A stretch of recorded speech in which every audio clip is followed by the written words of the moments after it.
कहानी का शीर्षक शमशान की पुकार। उत्तर प्रदेश के एक छोटे से गांव बड़ा गांव में रमेश नाम का एक 22 वर्षीय युवक रहता था।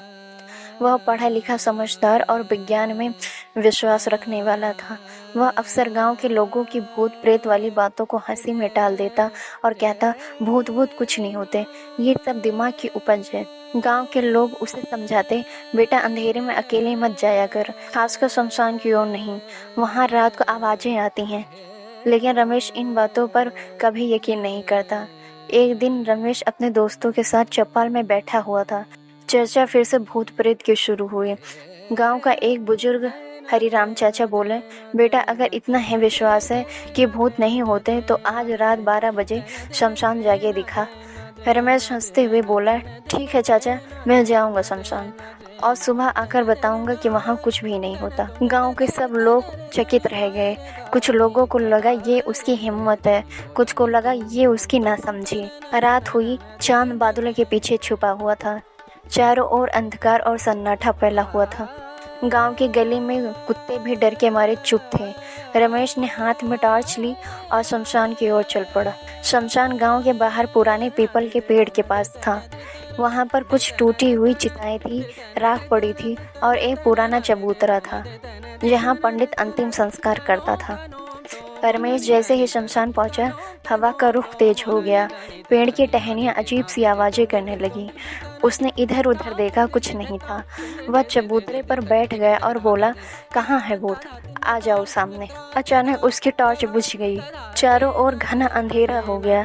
रमेश ने बैग से दूसरी बैटरी निकाली, लेकिन जैसे ही उसने उसे लगाया, पीछे से किसी ने फुसफुसाकर कहा, रमेश। वह चौंक गया।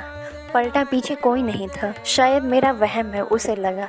लेकिन तभी आवाज फिर आई, क्यों आया है तू यहाँ? अब रमेश डर गया था। वह टॉर्च जलाने लगा, पर वह काम नहीं कर रही थी। अंधेरे में अचानक कोई सफेद साया उसके सामने आकर खड़ा हो गया। रमेश का शरीर कांपने लगा। साया बोला, तू मानता नहीं ना कि हम होते हैं? तो अब सुन, मैं रघुवीर, इस गांव का ही निवासी। मरने के बाद भी मुझे शांति नहीं मिली।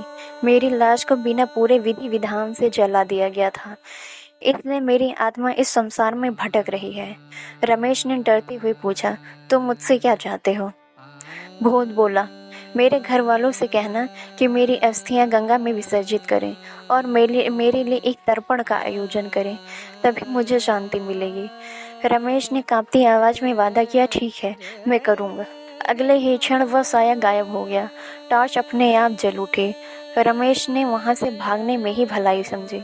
वह भागते हुए गांव पहुंचा और सीधे हरिराम चाचा के पास गया। सुबह होते ही रमेश ने गांव वालों को सारी बात बताई।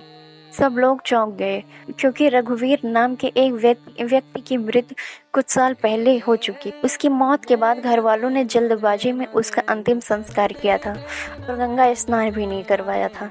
रमेश के कहने पर रघुवीर के घर वालों ने पूरे विधि विधान से पूजा करवाई, तर्पण कराया और उसकी अस्थियां हरिद्वार में जाकर गंगा में विसर्जित कर दी। उस रात रमेश को सपने में फिर से वही आत्मा दिखाई दी।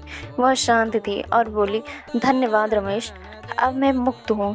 और फिर धीरे धीरे हवा में विलीन हो गई। अब रमेश कभी किसी की आस्था का मजाक नहीं उड़ाता। वह मान गया कि इस दुनिया में कई रहस्य ऐसे हैं जो विज्ञान से परे हैं। शमशान की वह रात उसकी जिंदगी का सबसे बड़ा सबक बन गई। कभी भी अंधविश्वास और अंधभक्ति में विश्वास नहीं करना चाहिए, लेकिन साथ ही जो बातें समझ से परे हों उनका अपमान भी नहीं करना चाहिए। इस संसार में बहुत कुछ ऐसा है जो हमारी आंखों से नहीं दिखता, लेकिन फिर भी मौजूद है।